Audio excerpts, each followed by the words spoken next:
joined this morning by Dame Shirley Pearce, one of our independent members, who will be setting out alongside me the core recommendations that we are making in this report. And I'm also delighted to welcome Dr. Alistair Clark, who is Reader in Politics at Newcastle University and is an expert on the field of election regulation. And Alistair has kindly agreed to host the questions from the audience. And we're very much looking forward to your questions in due course. First, some thank yous. This has been quite a long process for the committee.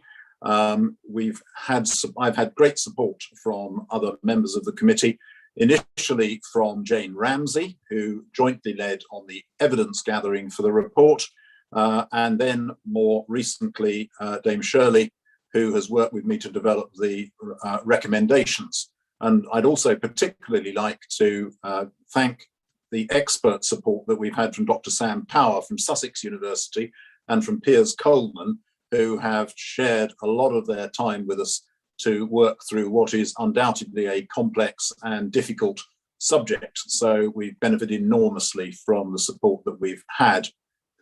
A few words of introduction about the committee. Most of you will know us, but just to clarify, we are an independent, non-partisan committee. We have representatives of a number of political parties on the committee, which is a great benefit to us. And we advise the Prime Minister on ethical standards across public life. And in the way in which we do that is principally through inquiries into institutions, policies and practices, and then reporting on those inquiries in our reports, such as the one that we are publishing this morning. We've had a long-standing interest in electoral regulation because it's so central to the way in which we seek to run the political system in the UK. The Electoral Commission was established following recommendations made by our predecessors, and we reviewed the Commission in 2007 and looked at the funding of political parties a few years after that. When we launched this current review last year, we focused in on donations and on campaign expenditure, which we jointly refer to as election finance in the report, as an area where we felt that there was an important contribution to make. Proportionate and effective regulation of the money spent to influence the outcome of elections and referendums is vital to the functioning of democracy.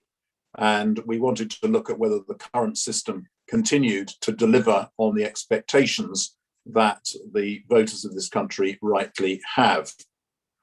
We took evidence from a really wide range of contributors, from political parties, from third-party campaigners, candidates, law enforcement bodies, academics, civic organisations of various sorts, and from the Electoral Commission itself.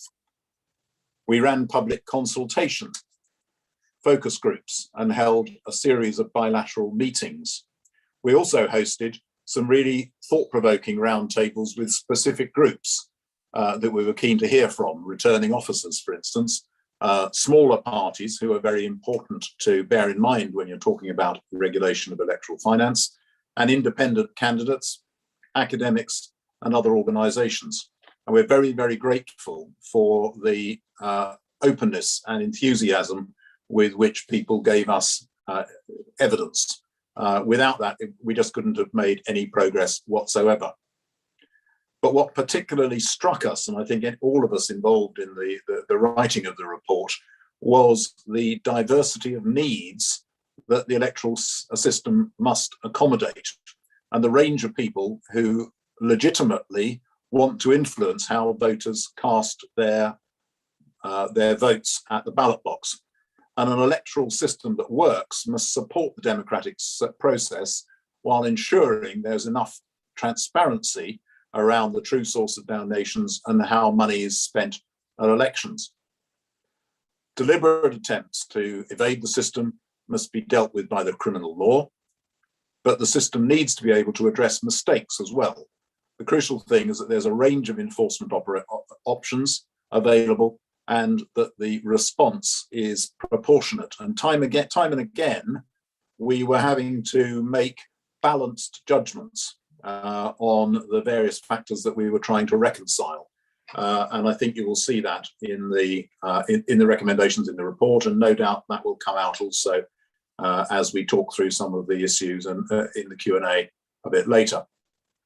The other thing that really struck us was how important the role of the volunteer was in the electoral system, not only for small parties or for individual campaigners, but even the big political parties are actually heavily reliant on volunteers to make the electoral system work.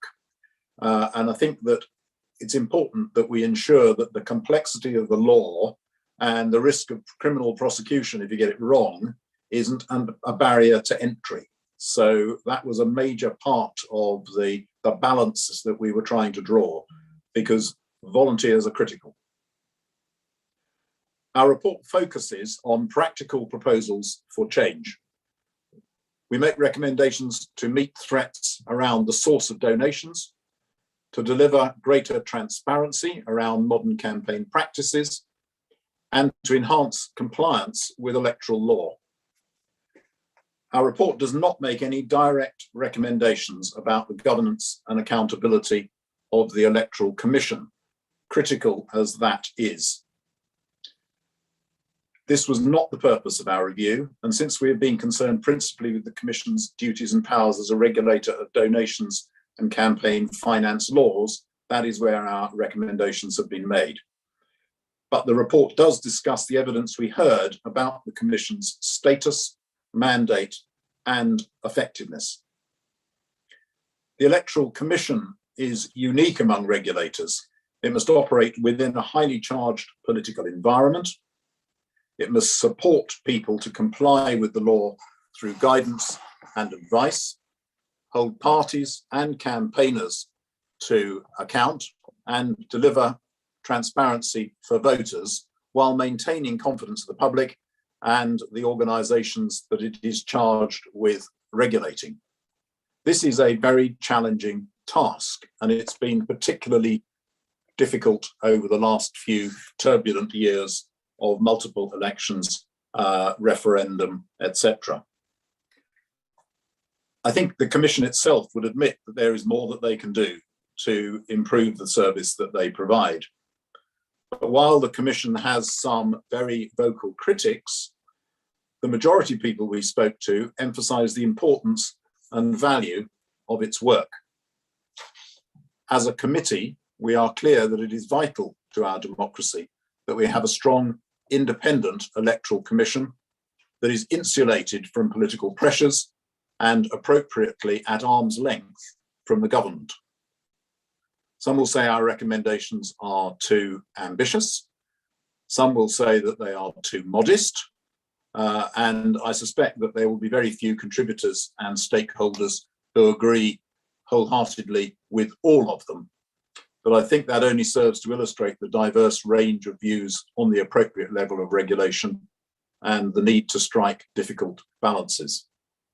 So at this point, I'm going to hand over to Shirley Pearce to start to explain to us some of the recommendations that we have made. Jonathan, thank you very much. And for the purposes of the launch today, we're grouping our recommendations into 5 categories. And I'll describe the first 3, and then Jonathan will describe the other 2. So I'm going to talk about donations, digital campaigning, and reporting timeframes. And Jonathan will talk about non-party campaigning and compliance. So donations. Our recommendations on donations have at their core 2 really important principles: that only those who are entitled to vote and conduct business in the UK should be able to influence the outcome of UK elections and referendums. And secondly, that there should be transparency on donations so that the public can see where the monies come from. And we make a number of recommendations to address these goals because we heard quite a lot of concern that there's vulnerability in the current system for the rules on permissible donations to be circumvented. We heard a lot about unincorporated associations and the concern that the rules are not strong enough to prevent them being a risk to transparency and overseas influence. Two things in particular are a concern. Firstly, donors to unincorporated associations are not currently required to be permissible donors.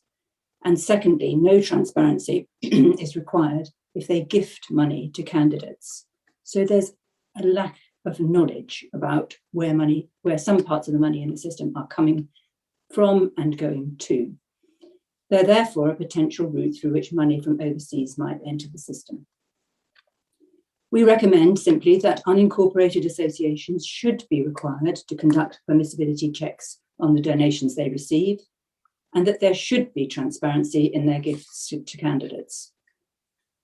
We also note and heard concerns really about the complexity of the current system, and we recommend that the revised rules should be easy to understand and simple to comply with.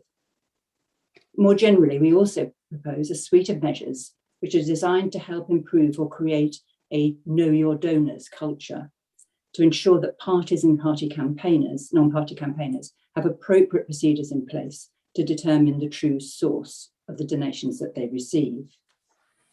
And in thinking about how we might create this know your donors culture, we felt it would be disproportionate, and in the light of what Lord Evans has just been saying about the diversity and variability of this whole area, we felt it's disproportionate to create a sort of one-size-fits-all solution, because parties and non-party campaigners differ so dramatically. And we looked to the charity sector, where we and have recommended some parallel system to what appears in the charity sector. We've recommended that parties and non-party campaigners should develop their own risk-based policy for managing donations, proportionate to the level of risk to which they are exposed, because they're all exposed to very different levels of risk, and that the Electoral Commission should provide detailed guidance on how to develop that policy. Finally, it's our view that as a further measure of security, all donations over £500 should be donated through the banking system, and where donations come from companies, they should not be able to donate more money than they generate in the UK in profits.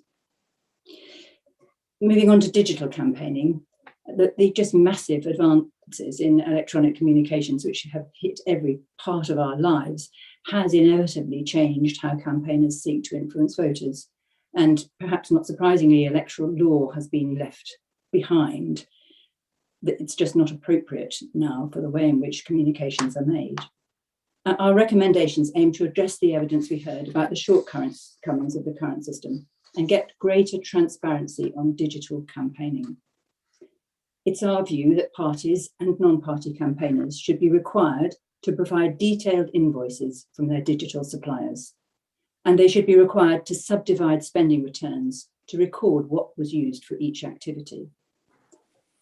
We really do welcome the work that's been done by social media companies to voluntarily publish libraries of the political advertising that they run on their platforms and channels during elections.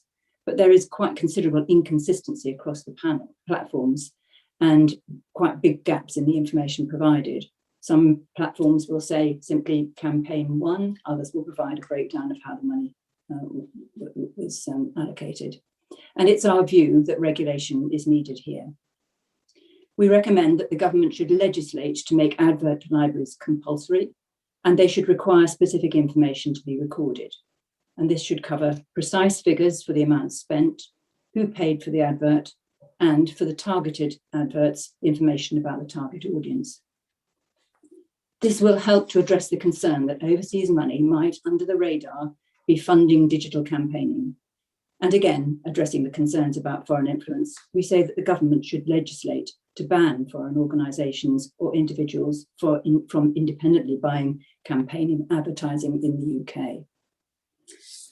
And the third category, which I'm going to talk about, in which we make recommendations for change, is the reporting timeframe. As many of you will be aware, parties and non-party campaigners spending over $250,000 at elections and referendums have 6 months currently to send the Electoral Commission their spending returns. These then need to be checked by the Electoral Commission, and it can be some time later that the figures and invoices are available on the Commission's website for us, journalists, academics, and the public to view. So two phases which can contribute to delay in accessing spending data. And we heard a deal of frustration about that. And we agree that the delay is simply too long. It just fails to deliver the transparency that people need and believe that the actual system should provide. It also, importantly, means that there is an inevitable delay to any investigations by the Commission or the police, since it's often not clear until a return has been submitted and analysed whether an offence has been committed or not. It wasn't easy to make a final recommendation about what the reporting timeframe could be because, as we know, people's needs and situations are very different. But we sought to balance the need for timely public access with what we heard campaigners saying about not putting them under excessive administrative pressure. Ideally, we would like parties to report campaign expenditure to the same deadlines as candidates so that they can be more easily and speedily compared, i.e. within 35 days of an election. This would allow both candidate and party returns to be scrutinised more easily. However, there is a very decentralised system of party campaigning in the UK, and as we heard earlier on, with large number of volunteers taking part. And we recognise that it takes time to gather all this data, and so it may not be realistic for parties in the short term. And one of our principles in the recommendations of the report is not to make recommendations that are not practical to implement. We therefore recommend a reduction in reporting time for parties and non-party campaigners spending over 250,000 from the current reporting time of 6 months to a period of 4 months. And we also recommend that the Electoral Commission should then publish within 2 months of receiving a complete set. In addition, we recommend that spending returns should be submitted electronically, so the Electoral Commission get the data more quickly and efficiently, and that should speed up the process. I'll now hand over to Jonathan to talk about the recommendations on non-party campaigning and compliance. Thank you. Very much, Shirley. So non-party campaigning, this is a complex area actually in terms of electoral law, because the range of organisations involved is very wide, ranging from party organisations that have been set up specifically with a political function, through to charities and others who are concerned about public policy but are not explicitly party political or political. And I think it's important to make the point at the beginning that third-party campaigning can be a very positive part of an election. If you support a particular charity because of concerns about particular issues, why shouldn't you know what their view is on policy proposals? And I think that is important, and it's beneficial, but it is important that it's properly regulated. And therefore, particularly since there's been quite a significant rise in non-party campaigners spending money on political advertising on social media at the last general election, it seemed to us that we need to be doing what we can to ensure that there is greater clarity and fairness and transparency about what is going on. And we've examined the threshold for registering with the Electoral Commission and considered whether that should be lowered, and concluded that on balance, we felt that the administrative burden of doing so would outweigh the benefits. But instead of that, we do call for more information to be available about third parties who meet current registration thresholds, because at the moment, the amount of information they are required to give is very slight, and we feel that that should be increased. We also believe that there should be a specific non-party campaigner register for each electoral event, so that you can see which campaigners will be campaigning at each election, and that will be a change in the rules. We also believe that there needs to be greater transparency around the campaigning that's carried out on behalf of political parties, and that there needs therefore to be a requirement on parties to identify what is spent by third parties as targeted spending on their behalf. And that at the moment does not have to be separately recorded, and we believe that it should be. We were struck by the difficulties faced by some charities in establishing whether particular activities that they engage with met what's called the purpose test of promoting electoral success, and therefore were caught by electoral law.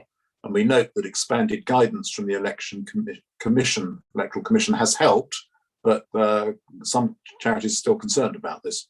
And we think more should be done to provide reassurance to charities. And we recommend that the government should clarify in legislation the scope of the law on issues-based campaigns. The government should also change the law to give the Electoral Commission the power to issue codes of practice on key aspects of third-party campaigning. And the benefit of statutory codes of practice is that they provide a statutory defence if people can show that they were acting in line with them. So it gives people more confidence to operate in an appropriate way within an electoral context. And finally, I'd like to come to the question of compliance, which is the area where we make nearly half of our recommendations, designed to be implemented as a package. We recommend a rebalancing of the criminal and civil aspects of the regime currently in place. Criminal sanctions should be pursued vigorously by the police and the Crown Prosecution Service where there is an attempt deliberately to circumvent the law. But when there's no evidence of intent, civil sanctions will usually be the most appropriate way to encourage compliance. And that, we believe, is a proportionate way to proceed. Contributors to our review told us that the risk of an administrative error leading to a criminal prosecution is deterring agents and candidates from becoming involved in politics. And given the importance of volunteers in this area, that's a matter of real concern. We also think it's unhelpful to have numerous criminal offences in the relevant act that would generally be considered inappropriate for criminal action. We have therefore recommended decriminalising essentially administrative requirements like late submission of a spending return. Our recommendations in this area focus primarily on improving the civil sanctions regime. For a start, the scope is confusing. There are civil sanctions for parties and campaigners, but not for candidates. It's possible to view online details about donations received by parties and campaigners and how they spend their money at elections. But if you want to see similar details to what a candidate has spent, you have to walk physically into the local council office. And actually that significantly limits transparency. And when you consider that the dividing line between whether political activity is intended to promote the success of a party or a candidate is becoming increasingly blurred, it's unhelpful that there's no one body with responsibility for oversight of both halves of the same system. To address this, we recommend that the civil sanctions regime is extended to include candidate finance laws, ending the current cliff edge where candidates could face either criminal prosecution or nothing. Making the Electoral Commission responsible for the enforcement of candidate finance laws will provide more joined-up oversight of how money is spent by parties, campaigners, and candidates.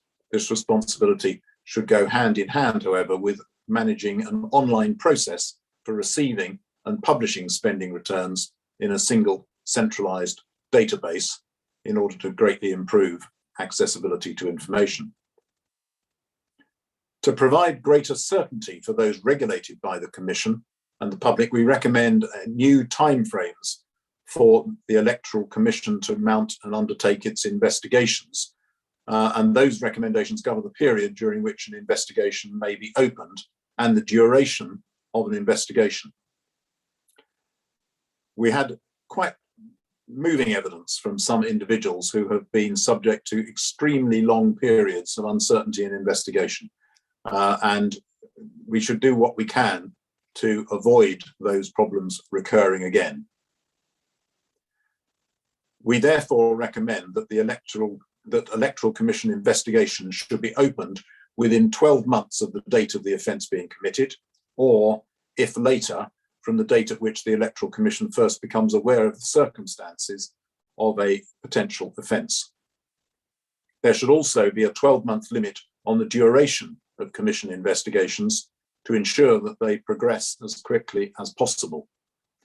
For both recommendations, the 12-month time limit should be capable of being extended only on application to a court, but only up to 12 months in exceptional circumstances, and or where the subject of the investigation has caused or contributed significantly to the delay, because we don't want to encourage people to try and run down the clock on those.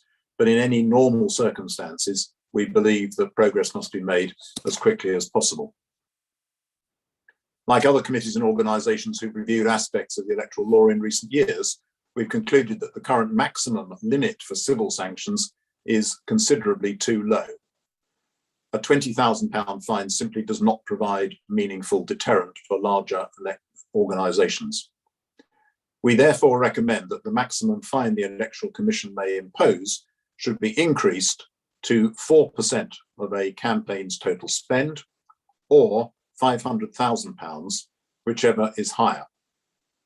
To increase confidence in the fairness of the decision-making, we recommend that the Commission should be required to provide those it regulates with a clear explanation of the rationale for the size of the sanctions it imposes in individual cases, which is not currently the case.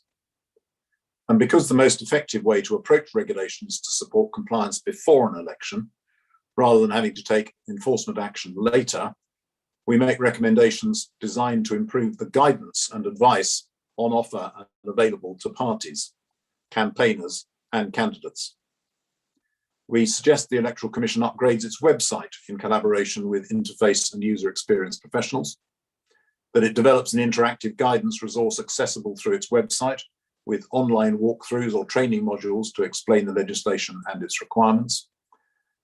We believe the government should put the draft statutory codes of practice that the Commission has developed to Parliament for approval, and the Commission should endeavour to issue clear and authoritative guidance that parties and non-party campaigners can rely on. And finally, we make a number of recommendations designed to do away with the bureaucracy and make the system easier for those who comply with it. For example, we say that the responsibility for granting permission to parties, non-party campaigners and referendum campaigners to pay late invoices or bills from suppliers should be transferred from the courts to the Electoral Commission. We describe the majority of our recommendations, but there are 47 in all, as you will see in the full report. As you can see, there is a broad range. Some are more high profile than others, but all are designed to create to mold the current system into a more effective, modern and proportionate regime for the regulation of electoral finance. And I will now hand over to Alastair to lead the Q&A. Thank you very much. Thank you very much, Jonathan. Now open to the floor for questions. When asking questions, please use the chat function to do so, and please say where you're from if you're logged on as an individual. We're going to kick off with a fairly obvious question, and Unlock Democracy have already asked a similar one, so we'll take them both together. And the obvious question is, to start with, is that the UK government have just published the elections bill in Parliament on Monday. There are obviously provisions in that around the Electoral Commission role, regulation and expenditure, digital campaigning. How do you see the committee's report and recommendations fitting with this?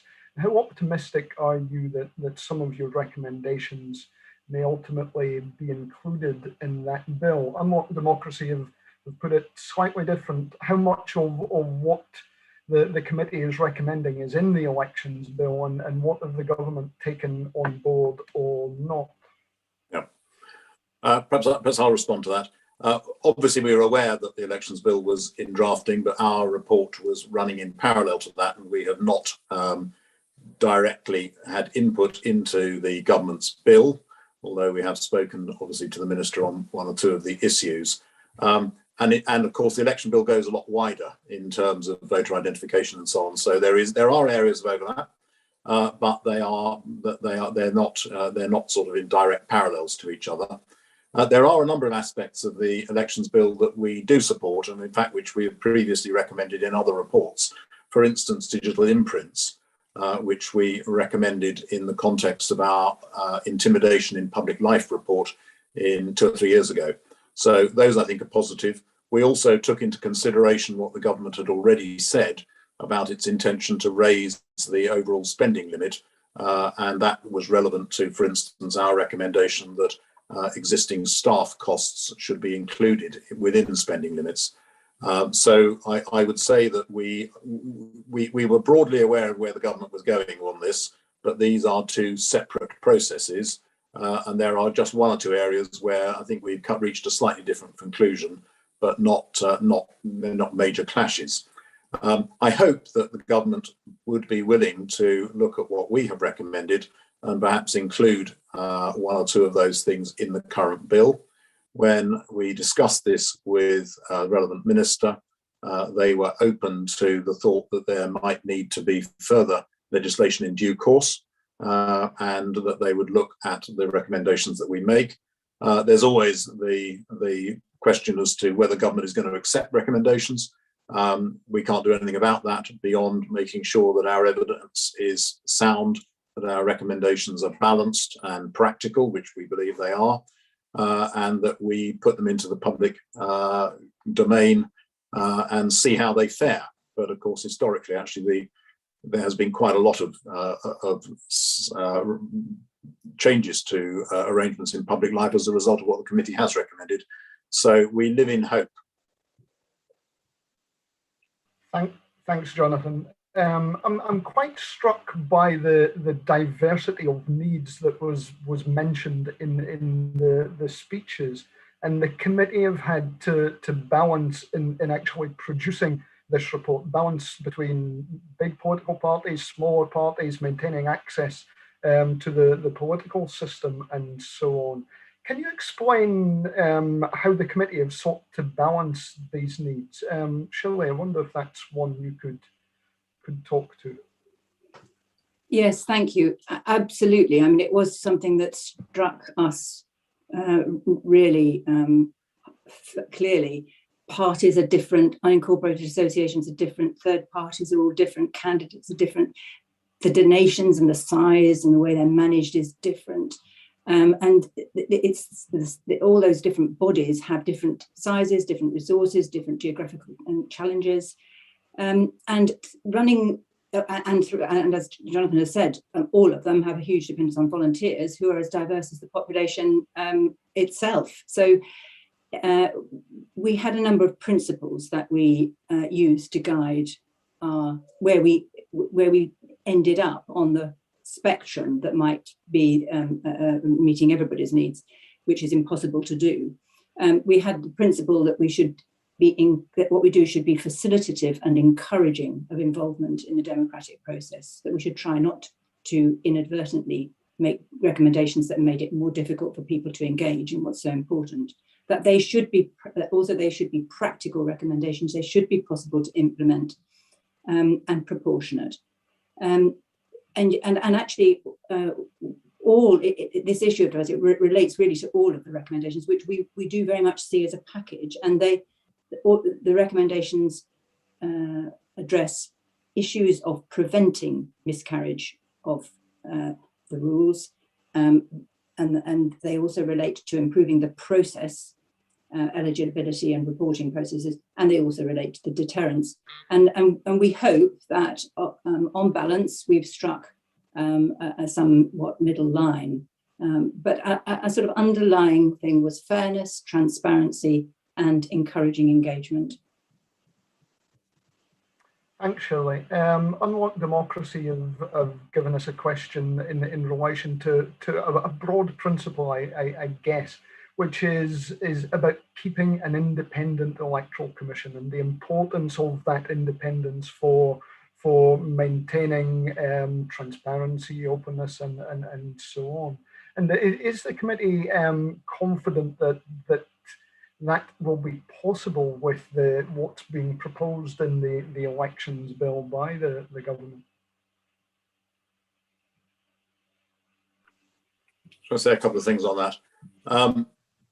We haven't looked specifically at the governance of the Electoral Commission, but we absolutely believe that it's critical to have a strong and independent Electoral Commission, and the public, we believe, supports that view. I think on the question of the strategy guidance that the government are intending to introduce and that's in the bill, I think we need to keep a close eye on this, because it could be fine if it is keeping out of political areas, but equally it could be a way to undue influence on the Commission, and that would be extremely undesirable. So I would just have a note of caution about that. It's not absolutely clear to me yet what the intention is behind that, but we need to make sure that independence remains at the core of the way in which the Electoral Commission operates. And against that background, the governance of the Electoral Commission itself through Parliament is through the Speaker's Committee. And we did note with concern that there is a majority of Conservative members of that committee, and that seems to us to be undesirable. It's not saying that we think that there has been abuse of that majority, but the fact that there is a majority of that committee is in itself concerning.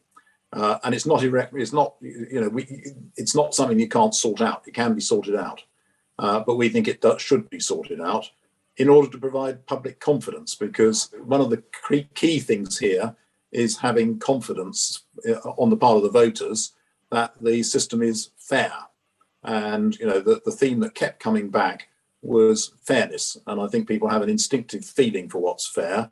And a governing committee which has a majority on it, which is from one party, whichever party, doesn't look fair. Sure, thanks, Jonathan. A question from Amy Killen from the Women's Equality Party, and it's to do with donations and the recommendation that companies can only donate as much profit as they have made in the UK. Wondering if there's any more detail on how this might actually work in practice. Shirley, I wonder if that's one for you, if you having discussed donations. Yes, I mean, I think the recommendations as they're at the moment are high-level recommendations which need some work to be done behind them to say what that would mean in practice. I think it'd be inappropriate for me to go into that now, but it's all in line with the principle that it should be UK focused and UK owned. Jonathan, do you want to add anything? Yeah, just to say, I mean, what we have said in the report. Obviously, we aren't drafting legislation here, and that will take time. But what we have said is that we think that it should be from UK derived profits. It should be within the last 2 years.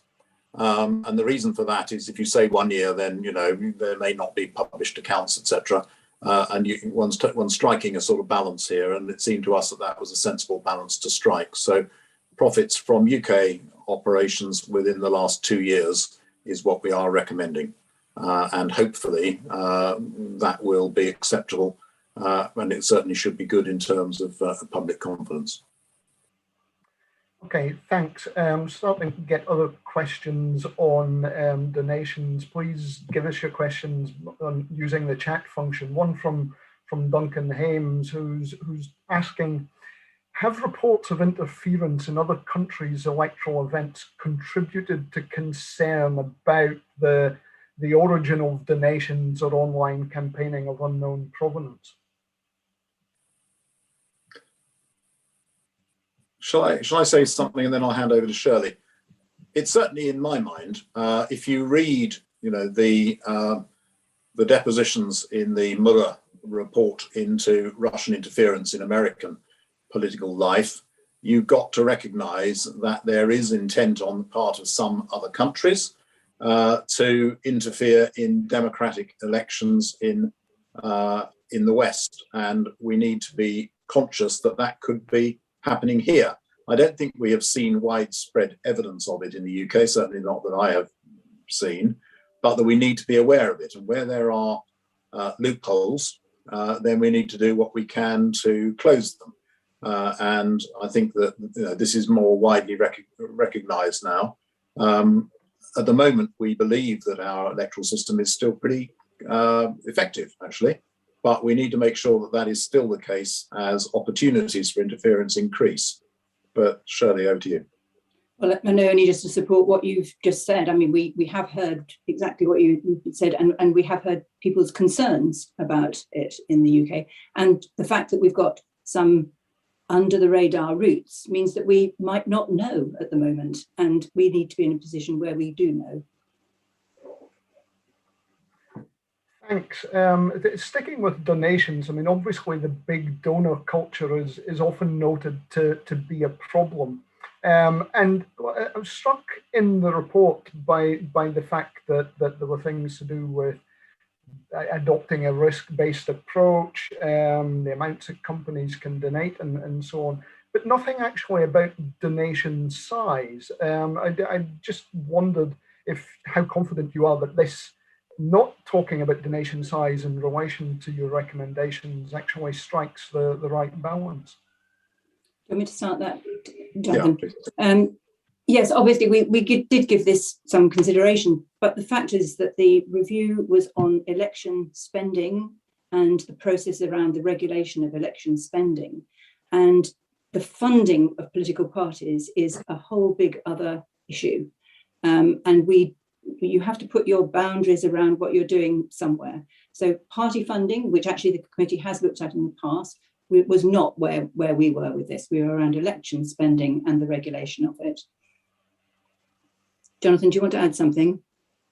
I'll just make an observation by way of sort of context, and because we were taking evidence on some of this during the period that the US presidential election was taking part. In the UK, the total spending limit at the moment is somewhere around £19 million for any one party, which is a lot of money.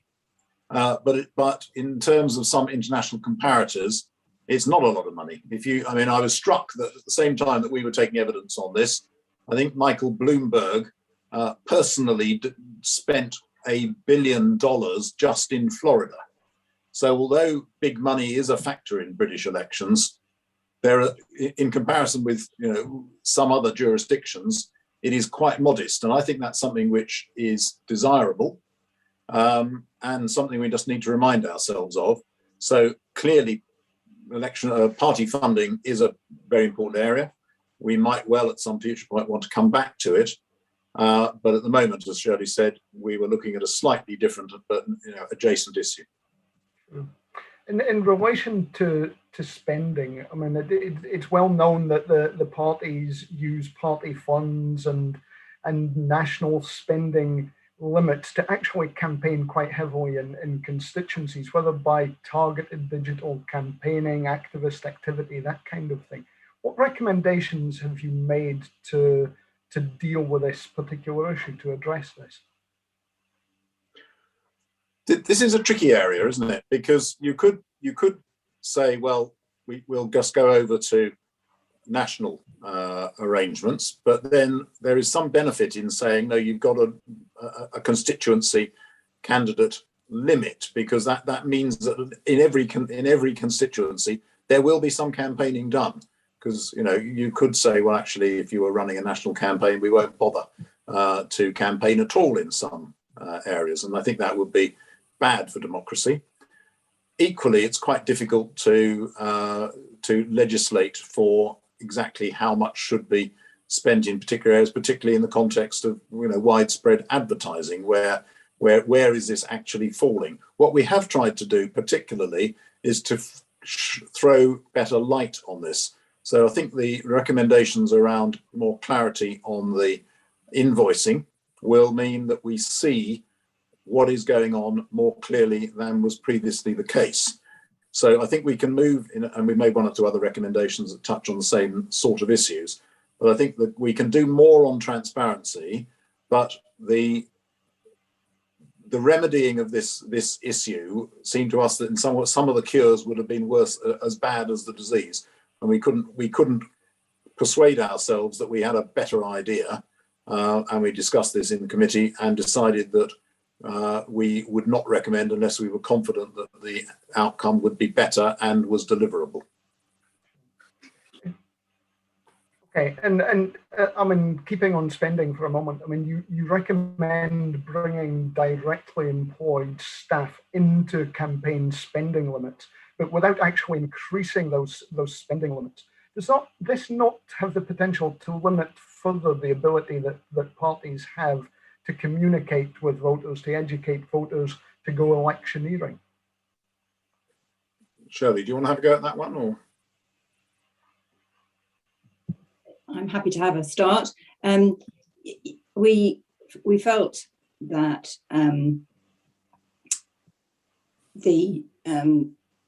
sorry, actually, Jonathan, could you take this one? So I come in and then you can. Yeah. You can I think that there's potential unfairness here, because if you're a big party with lots of staff, you can then redeploy them onto the campaign, and it doesn't get added to your bill, as it were. And that's not really fair, because if you're a new party or a very small party that doesn't have any full-time staff, then you can't do that. So I think there is an uneven playing field between the big parties and smaller campaigns and small parties. And I think that's really, we really need to keep checking that we are not excluding people from the electoral process, because that's, it's a really important part. That if you are a local, if you live in a local constituency, you really care about some local issues, you can stand as, and see whether your fellow citizens will elect you, and sometimes they do, and that's a great element of the British system. We need to protect that. So in that sense, ensuring that big parties, if they are bringing staff into work on the election, that is recognised as being part of their spending, I think is right. Now, the other question, and we did bear this in mind when we were thinking about it, is does that mean that we should push up the spending limit? Well, we knew that the government were going to be proposing inflation adjusting the spending limit, so the limit would be going up. Actually, very few parties spend up to the limit anyway, because they haven't got enough fundraising to do so. But we feel that trying to even the playing field so that you can't deploy your own staff and not pay for them is a positive step.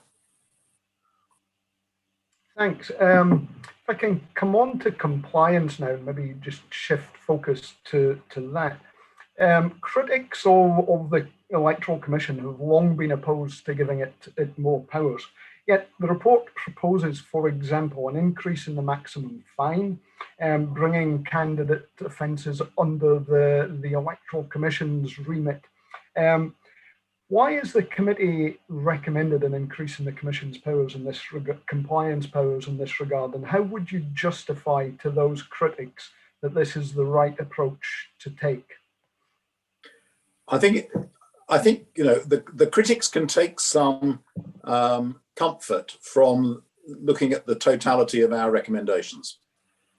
We are recommending that there needs to be much better guidance, because one of the things that some of the critics said to us was that they went to the Electoral Commission, they sought advice, and then the Electoral Commission said, but you could still be prosecuted even if you, or this could still be an offence even if you follow our advice. We don't think that's the right way to proceed. So we think there needs to be better and more authoritative advice out there so that people can be guided. Most people in the electoral sort of sphere want to do the right thing, and we need to make it easier for them to do that. And one of the reasons for trying to bring together the party regime with the candidate regime is to provide greater consistency. And therefore, we believe it does make sense to bring the regulation of the candidates within the context of the Electoral Commission as well.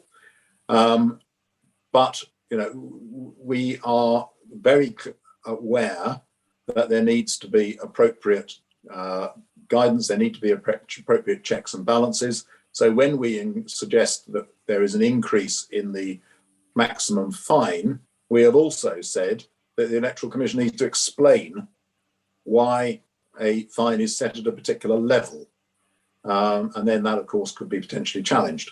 And we also say that you need to take into consideration the circumstances of a particular party or campaign group, because it's one thing to impose a large fine on a well-funded and large organisation, but if you impose a similar fine on a small organisation, then you could finish them off. And therefore, this needs to be explained, and it needs to take into consideration the circumstances. So we've tried to ensure a balanced set of recommendations. In some areas, we do think that the Electoral Commission does make sense as the regulator of some areas, but equally, the Electoral Commission needs to up its game in some other areas in order to help people to succeed in their electoral activities without undue risk.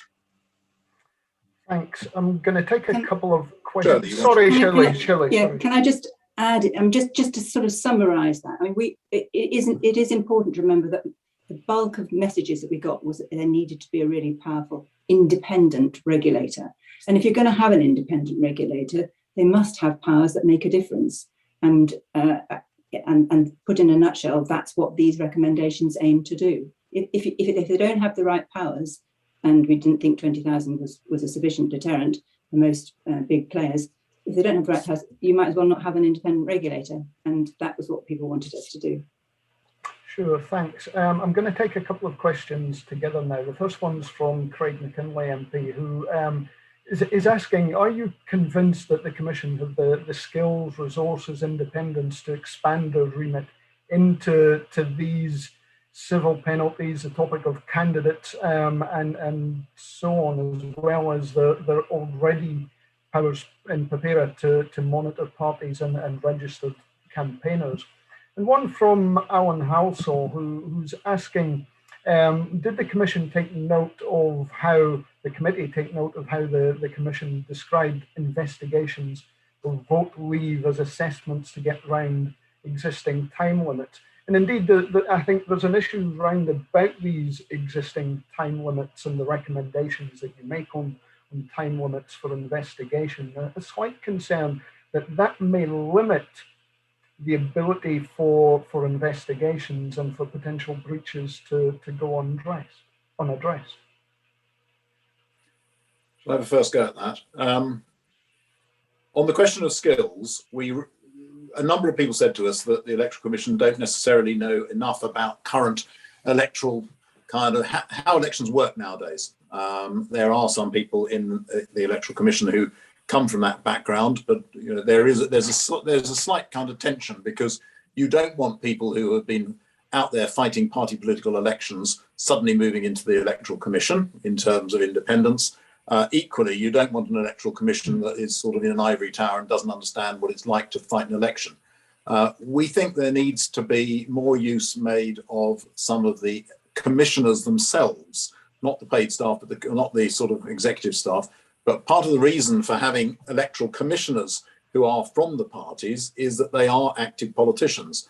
And certainly from my experience, I'm not a politician, but having on our committee active and experienced politicians had a major impact on some of our recommendations, because they say, well, that wouldn't really work, would it? Because that's not how it works. Or, you know, you're making assumptions which are wrong. So we think that one of the ways in which this could be helped is by the commissioners from the political side to be used as a resource by the executive. And I think there is goodwill on the part of the Electoral Commission to try and do this right, but they need to make sure that they have those skills, and particularly on the realities of political campaigning. So that's a really important thing. Can you just remind me the second half of your question, Alistair, because it was quite a long one. Yes, my apologies for that. It was to do with the time limits that are being recommended for Electoral Commission investigations. And is there a risk with those fairly tight time limits that some offences may actually go uninvestigated? Yeah, this is tricky, isn't it? It's a bit of I feel a bit. I'm a bit of a sort of crack record, but you've got to take into consideration, there are two risks here, and you've got to kind of find a middle way between them.